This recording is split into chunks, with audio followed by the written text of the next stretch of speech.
Welcome, everyone. My name is Eric Butler. And I'm Carl Kusher.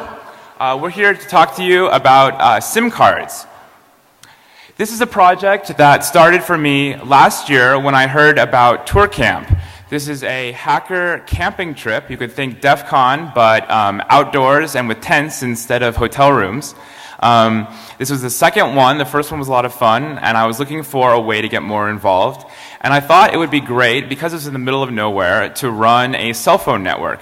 There was no GSM service out on the Washington coast, and so I pitched the idea to some friends, and we got people together, and we decided we could make this happen. And my part of the project specifically was to procure SIM cards. So I didn't know anything about what a SIM card was, so it stands for Subscriber Identity Module. SIM cards contain identity information, usually the IMSI, the International Mobile Subscriber Identity, and the KI, which is the key used to authenticate with the cell network and to create session keys. SIM cards are smart cards that are designed to be secure and tamper resistant. So the idea is that the key information can't be extracted from the card even if you have physical possession. SIM card, they're designed not to be cloned. There have been some issues with that in the past. Anyone who has a GSM phone definitely has a SIM card, and now even the carriers that traditionally didn't have them, like Verizon, are switching over to using them as part of their LTE migration.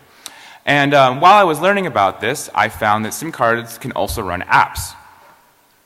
So what is that all about? So long ago, long before the iPhone, before Android, really before there was any concept of mobile development, there was this idea that applications would live in your SIM card.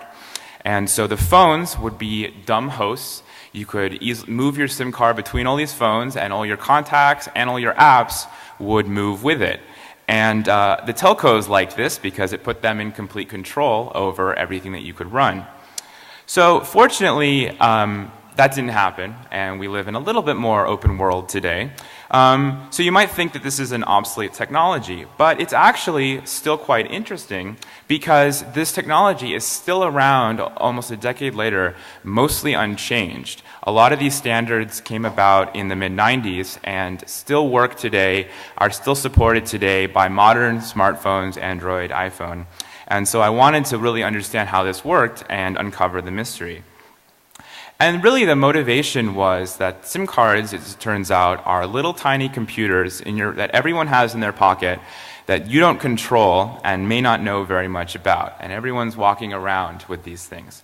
So I thought there was an interesting opportunity because I wanted to have SIM cards for this Tour Camp network. And I thought, why not get cards that would support running these apps? This ended up being a lot of work. It turns out most places that want to sell you SIM cards want to sell you about 500,000 to start. We were looking for about 500. A lot of them were looking for us to sign an NDA, which we didn't want to do because we wanted to be able to talk about everything we learned. Some of the cards that we found would support apps but didn't have any GSM support, so they wouldn't help for what we needed. There was very little documentation on not only where to get cards, but how to program them, what you can do with them. And so we put a lot of time into collecting a lot of information together, and we're hoping people can learn from our misery and build some interesting things with sort of a forgotten technology. So the SIM cards that we ended up getting actually have an AVR processor in them, not unlike an Arduino. They have 64K of memory and a tiny amount of RAM. They run what's called Java card, which we're going to talk about in a little bit.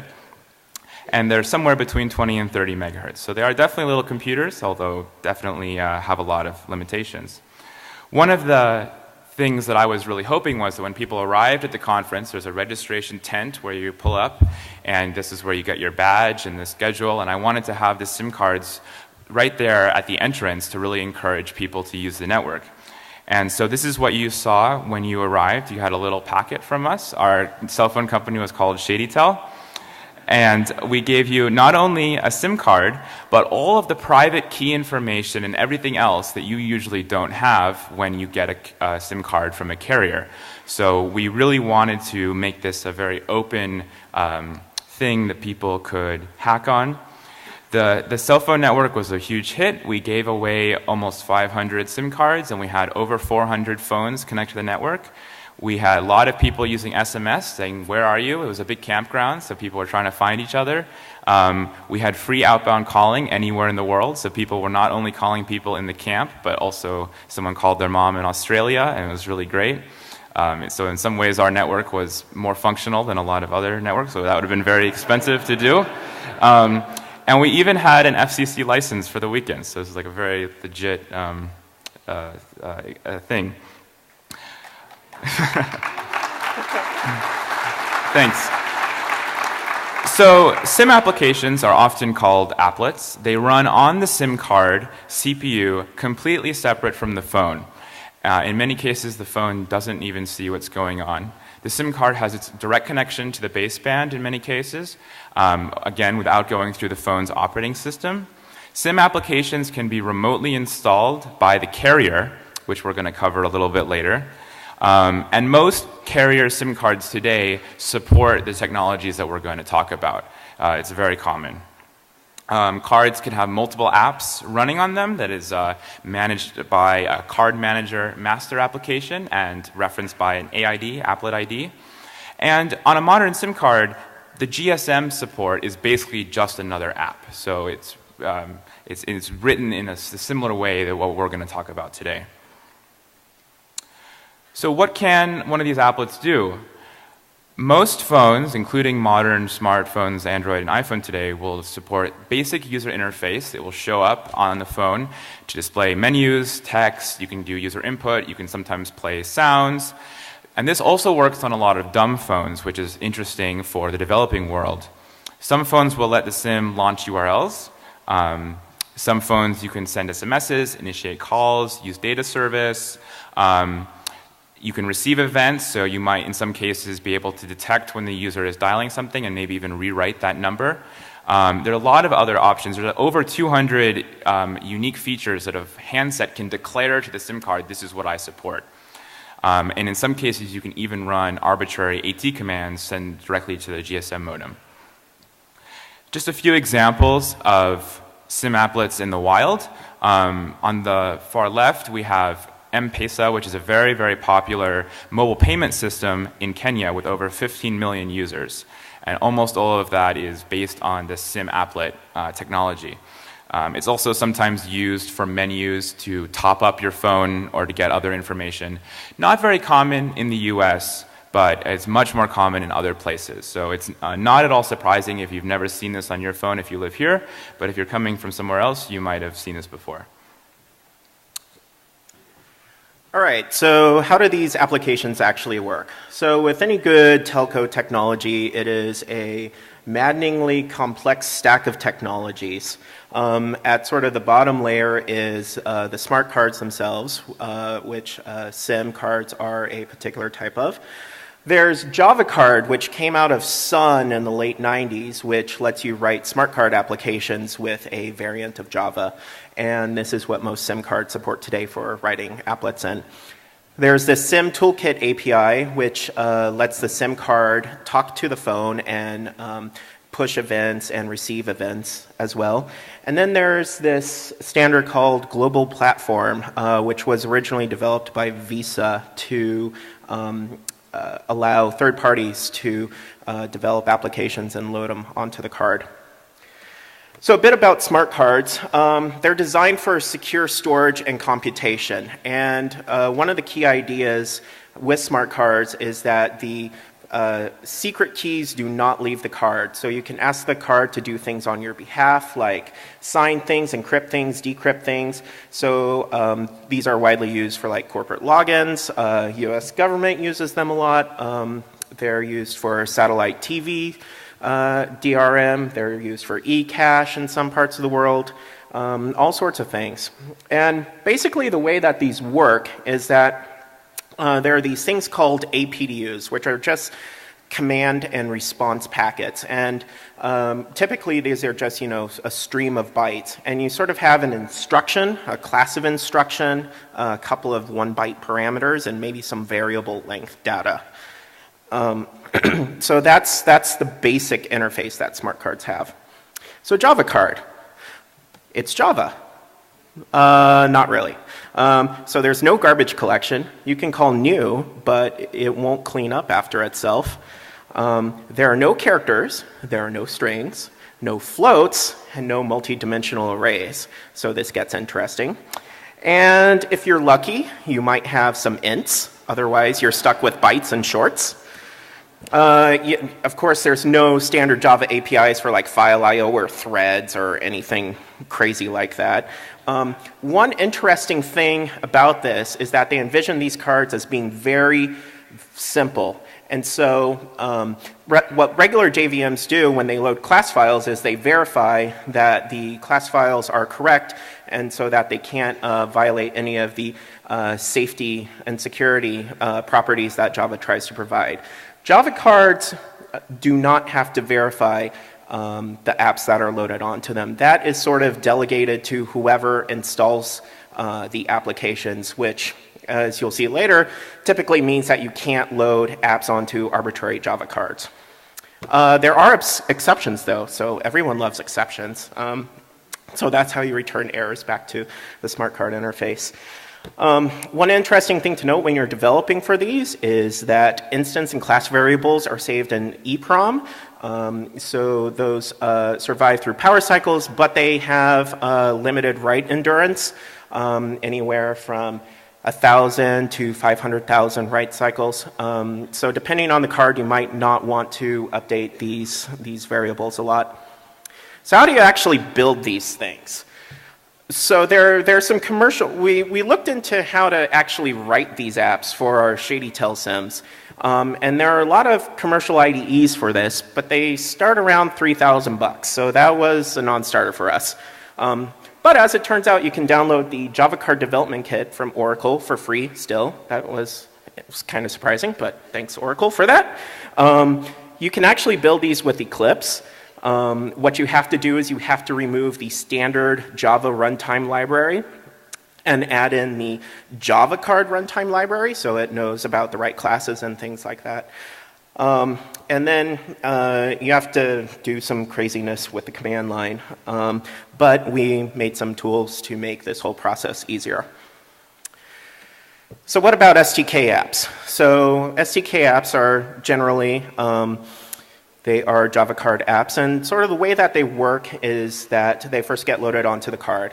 And then the app, when it gets instantiated on the card, registers itself with the Sim Toolkit runtime. And this Sim Toolkit runtime, whenever the phone boots up, is informed of the phone's capabilities using those 200 feature beds that we were talking about. This runtime then lets all the applications know, or it tells the phone what all the applications are on the card.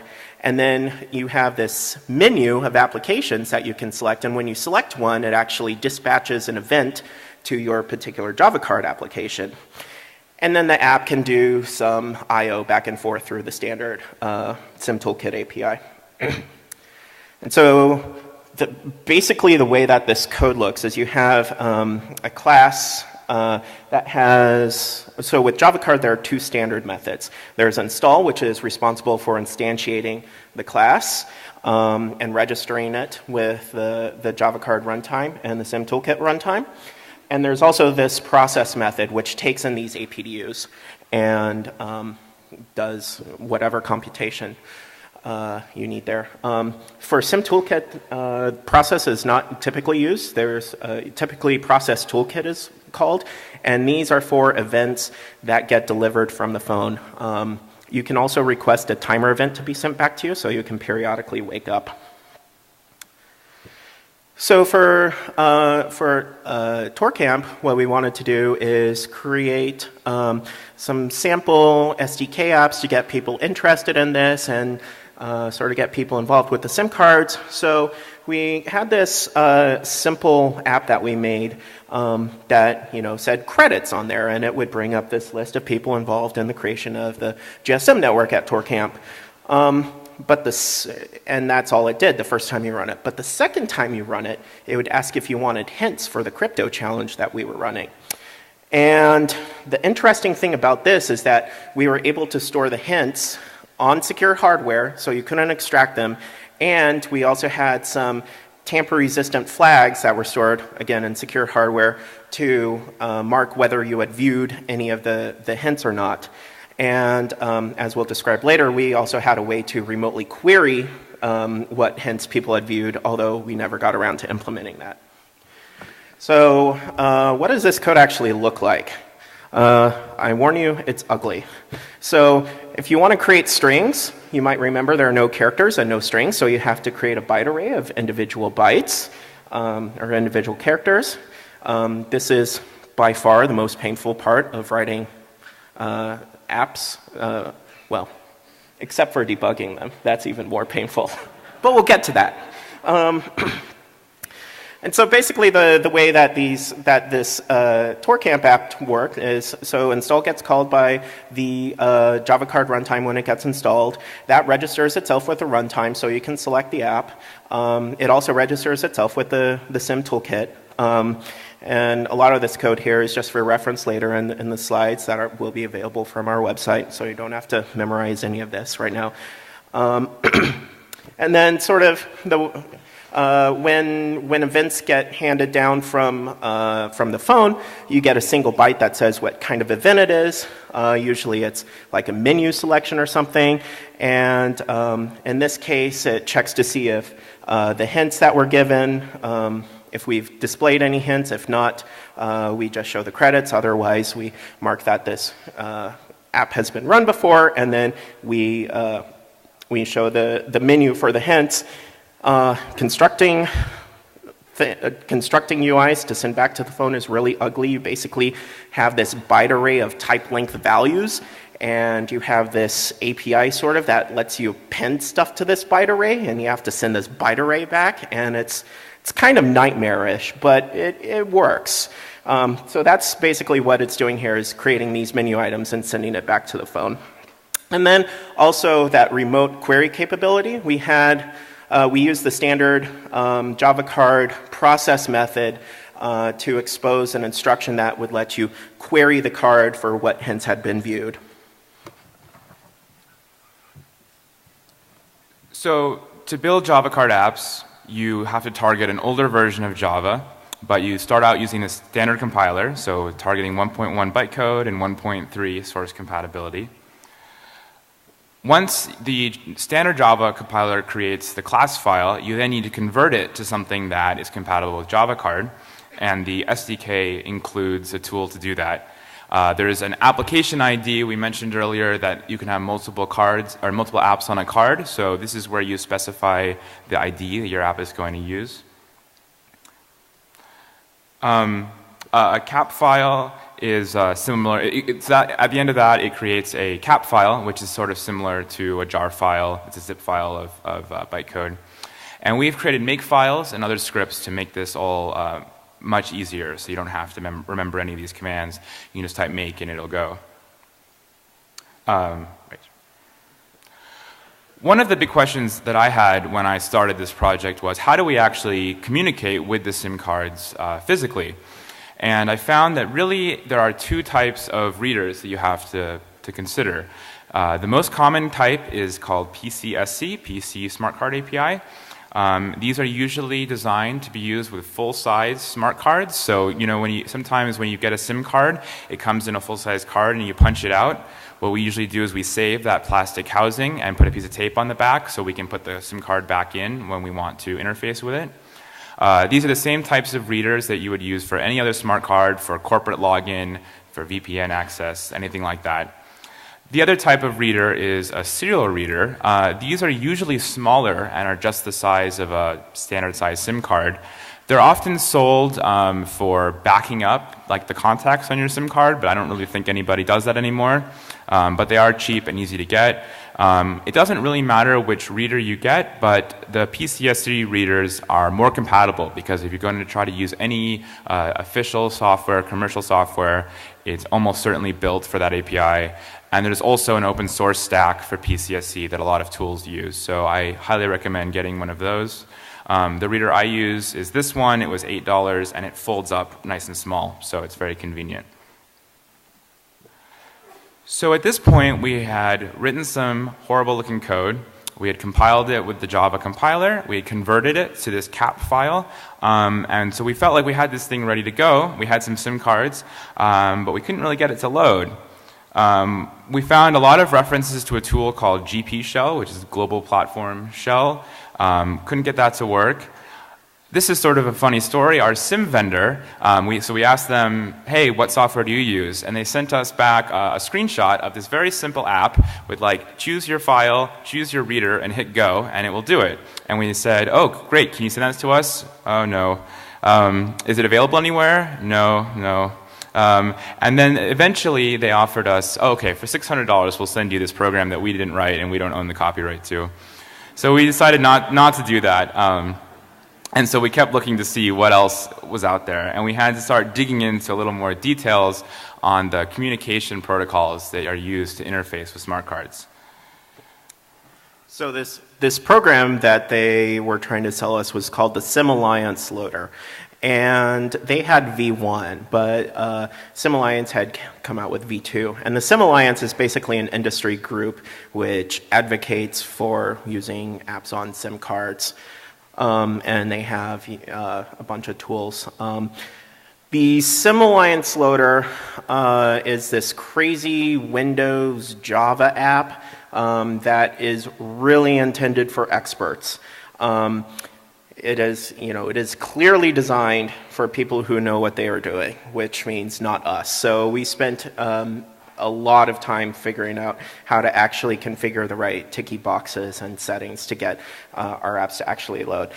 But if you know what you're doing, and you're running Windows, and you're willing to put up with the slowness, it takes like 2 minutes to load something on a SIM card with this, then this program is freely available and will actually load stuff on our SIM cards. But for a variety of reasons, we thought that using this, suggesting this to the Tour Camp attendees was not an acceptable solution for loading apps onto SIM cards. Plus, we had to provision 1,000 of these SIM cards, and at 2 minutes a pop, it would take quite a while. So we wanted to come up with something faster and more portable. And thus, we started to delve into the world of Global Platform. So what Global Platform is it's a standard for loading and managing apps on Java cards. And one of the things that it does is it defines the card manager app. So this is the protocols and commands used to load and install apps on the SIM card. It also covers authentication for loading apps and also encryption between the apps and an off-card party. It also talks about some of the off-card responsibilities, such as the issuer needs to verify apps that get put on there. And because of that, the issuer, so there are a bunch of security domains that are defined by Global Platform. And basically the top level one is called the issuer security domain. And the issuer security domain is responsible for authorizing any code that gets loaded onto the card. And so in practice, this means that you can't load apps onto your own SIM cards. Except a couple of days earlier at Black Hat, Karsten Knoll showed that about 25% of SIM cards have a, I don't know, crypto bug, I guess you would call it, where you can actually exploit to load stuff onto these cards. So basically, the way that worked is that you can sign these install commands with a desk key, And if that desk key is incorrect, it will send you back an error message. And sometimes those error messages are also signed. So if you don't know the right key, you just send random junk, and then you get back a signed error response. And since it's Des, you can actually brute force this. And apparently he's able to do that with some rainbow tables, and that's pretty cool. So going back to global platform, when you have a standard unprovisioned, unpersonalized Java card, the issuer security domain is the default app on the card. So you can just say, hey, install this and set all these keys. But accessing it on our SIM was much harder because the GSM SIM app was the default app. And we couldn't even select the global platform app. It was totally inaccessible over the standard APDUs. So we wanted to figure out exactly how this operated. Brief bit about actually how stuff gets loaded on here. So installation is a two-step process. You first load the binary, which is the install for load command, and then you need to instantiate that app by doing the install for install command, which basically you give it the application ID of both of the binary package that you sent to it, the application ID of the main class to use, and an application ID that you want assigned to the main instance. And the binary that you send to it basically is just straight from this cap file. You just unzip the cap file, concatenate everything together, and just shove it at the card, and that works. As I said, unfortunately, this doesn't really work with our SIM cards. In fact, we found out the only way to actually talk to global platform on our cards is through an over-the-air update mechanism, like over SMS packets. But fortunately, we didn't have to actually send these SMS packets. All we had to do was pretend that we were a phone and send it the right APDUs to say that incoming SMS was received, and here's the installation. So what does that actually look like? Well, this is where it gets really complicated, and this is where I spent many, many hours reverse engineering this. So at the top level, there's an APDU called cat envelope. And cat envelope is basically a way to deliver to the SIM toolkit runtime some incoming message, either an event, it's typically an event, either an incoming SMS or a menu selection or something else. Inside that, you have an event for a SMS point-to-point download. Inside that, you say who sent it. Inside that, you actually have the SMS message. Inside that, you have a header, and you have your user data, and the user data consists of a header, and also the command, and finally at the very bottom is the APDU that actually gets delivered to global platform. And so this tiny little packet ends up being huge when sent over this mechanism. And this is, the telecom way. Just wrap everything in layers of complexity. But in case you missed it, I want to make something clear here. You can use this exact mechanism to send arbitrary APDUs to SIM cards through this SMS capability. One thing that came up is whether these cards use individualized keys or a single key. And we don't actually know because we haven't tried this on any commercial SIMs. But there is one reason why they might not use individualized keys is there's something called cell broadcast. And cell broadcast is this sort of variant on SMS that's mostly used these days for emergency alerts that are pushed to your phone.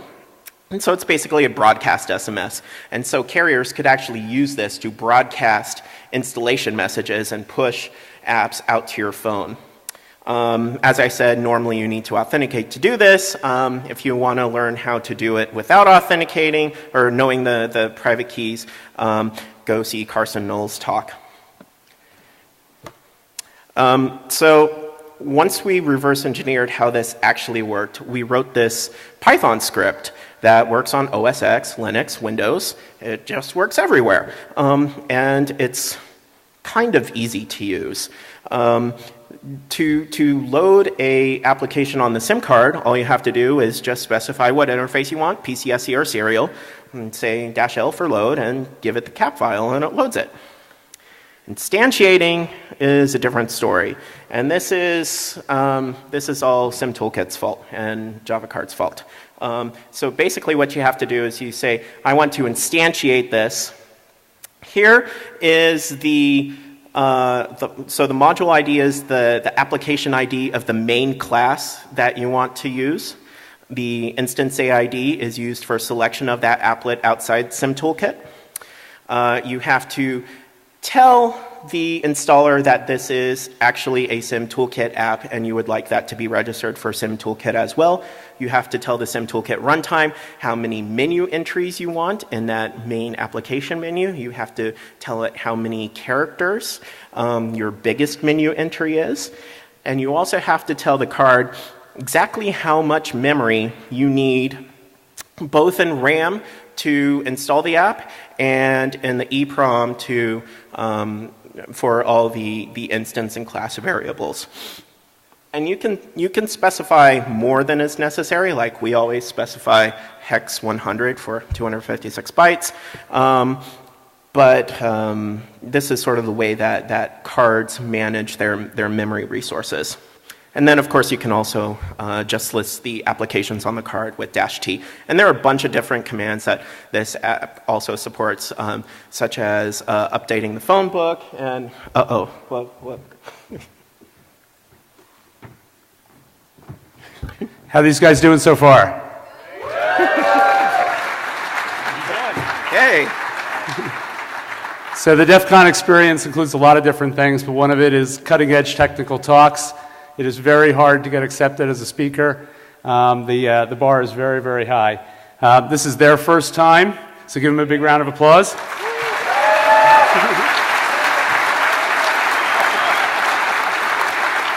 So obviously we have a little bit of a tradition. We're going to do a shot on stage with them. Here we go.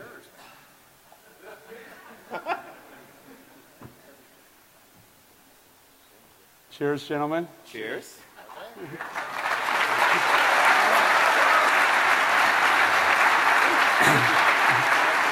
Now we'll see if they can pick up their talk where they left off.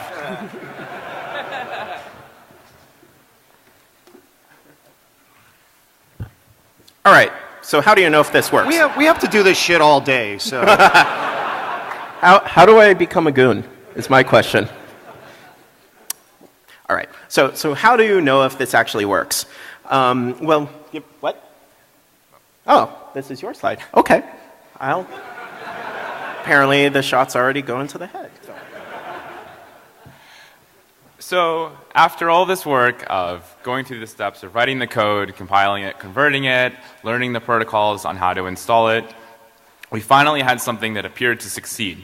What you can see on the left is the same Python script also has that command to list applets, and at the bottom we see our applet appears to be on the phone. But how do you actually see it if it's working? Most phones have some way to access a SIM menu that will only appear if the SIM card actually has a menu. So on the iPhone, you go into Settings, you go to Phone, and a SIM Applications item will appear. And on Android, a SIM Toolkit item will appear in the main application list. And from there, you see the menu of all the cards you have installed and can interact. So Carl was saying that one of the worst parts of this was writing the code and writing out strings, but testing is actually pretty bad too. So you can imagine this flow is you turn off your phone, you take out the battery, you take out the SIM card, you put the SIM card into your computer, you load some code, you take it out, you put it back in the phone, you put the battery back in, wait for the phone to boot, and see if it worked. And if it doesn't, you do the whole thing over again. And so we were trying to talk about if there was a way that we can do any better and sort of simplify this a little bit, or at least speed up the development. And it turns out that there is an open source project called Seek, which provides smart card APIs for Android.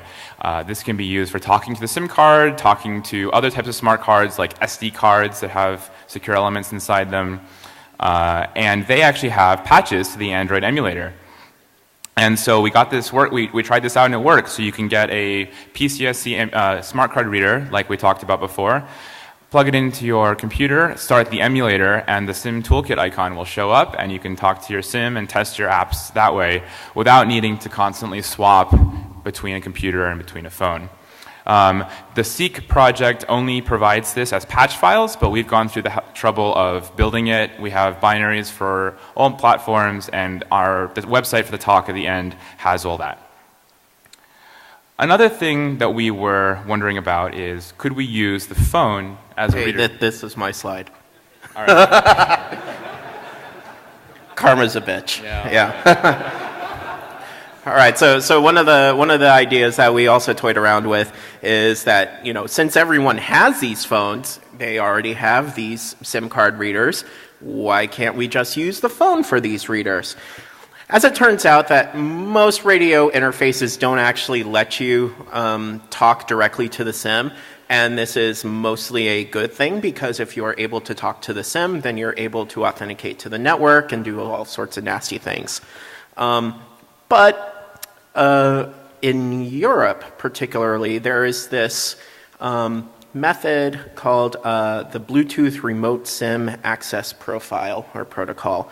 And basically what that's used for is your car will have a high-power GSM modem in it for hands-free calling, but it uses the SIM in your cell phone to authenticate to the network. And this is very different than how it works in the US because, you know, a lot of cell phones don't have SIM cards in the US. But this is one way to access the SIM over on your phone. We also toyed around with an idea of writing an app that would run on your phone that could talk to this card and install apps and things like that. And to do that, we had to reverse engineer this Android app, the Android Remote SIM Access Profile app. They had some weird crypto stuff in there that wasn't actually that secure, so we figured out how to break that.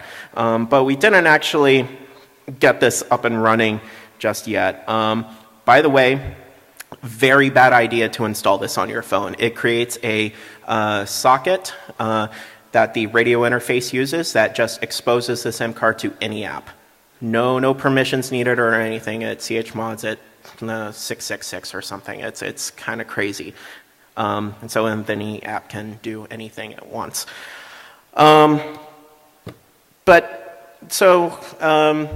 You might think that SDK apps are pretty limited, but we think that there's potential for awesomeness here.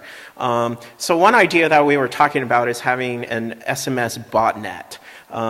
Because these SIM cards can actually communicate with the network without the OS getting involved. It talks directly to the baseband processor. So if it's able to bypass the authentication to load itself onto SIM cards, it could just, you know, start propagating itself through the cell network, and the main application OS doesn't know what's going on. It might be interesting. One thing that we think would be really cool is to integrate Android apps with SIM apps. For example, putting your SSH key on the SIM card so that the SIM card actually authenticates you to your SSH server instead of something on your phone. Or maybe storing your Bitcoin wallet securely. Or who knows, what else? There's many opportunities here. But of course, you know, we probably need carriers to get on board to do this securely. And then one other idea we had was making an Android app that would actually let us push out these SMSs to someone else to load code onto their other SIM card. So earlier I talked about my main motivation for getting involved with this was because everyone's walking around with these things and we don't know much about them, and even though it's kind of obsolete, they're still widely used. The same technology is used for a few different other things.